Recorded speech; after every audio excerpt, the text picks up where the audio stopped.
पहिल्या अधिवेशनातच कॅगचा अहवाल सादर करणार, भ्रष्टाचाराच्या प्रत्येक तारेची चौकशी होणार, दिल्लीकरांना जेवढं लुटलं ते परत करावं लागेल, विजय मिळताच पंतप्रधान नरेंद्र मोदी यांचा केजरीवालांना सूचक इशारा.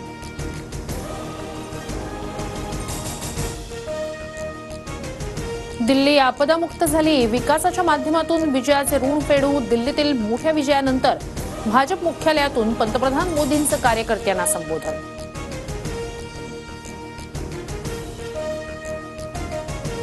दिल्लीत चौथ्यांदा सत्ता स्थापन करण्याचं आपचं स्वप्न भंगलं. माजी मुख्यमंत्री अरविंद केजरीवाल यांचा 4089 मतांनी पराभव. भाजपचे परवेश वर्मा ठरले जायंट किलर.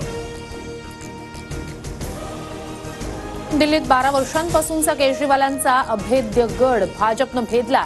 भाजपचे परवेश वर्मा दिल्लीत मुख्यमंत्रीपदाचे दावेदार असण्याची शक्यता. दिल्लीतील पराभव स्वीकारत अरविंद केजरीवाल यांच्याकडून भाजपला शुभेच्छा. मजबूत विरोधी पक्षाच्या भूमिकेत काम करणार अरविंद केजरीवाल यांची प्रतिक्रिया. आपच्या विजयी उमेदवारांचंही केलं अभिनंदन. दिल्ली विधानसभा निवडणुकीत आपच्या नेत्या आणि मुख्यमंत्री आतिशी विजयी. भाजपचे रमेश बिधुडी यांचा पराभव, तर जंगपुरामधून आपच्या मनीष सिसोदिया यांचा मोठा धक्का. भाजपचे तरविंदर सिंह मारवा विजयी.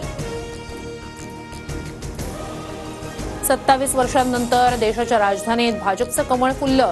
मोदींच्या उदयानंतर दिल्ली विधानसभेची सत्ता पहिल्यांदाच भाजपकडे. गेल्या वेळेच्या 8 जागांवरून यंदा भाजपची 47 जागांवर मुसंडी. काँग्रेस आप एकत्र लढले असते तर निकाल वेगळा असता. दिल्लीतील पराभवानंतर राऊतांनी सुनावलं तर विरोधी पक्षाच्या नेत्यांना जेलमध्ये टाकून विजय मिळवणं हा भाजपचा फॉर्म्युला असल्याचीही टीका. इंडिया आघाडीत सर्व खुर्चीसाठी एकत्र, स्वार्थी भावनेनं एकत्र आलेले कधी जिंकू शकत नाहीत. दिल्लीतील आप आणि काँग्रेसच्या पराभवावरून उपमुख्यमंत्री शिंदेंचा निशाणा. राहुल गांधी दुसरे मुन्नाभाई MBBS यांना पराभवाचं चिंतन करायचं नाही, ते फक्त कारणं शोधत असतात. मुख्यमंत्री देवेंद्र फडणवीस यांची टीका.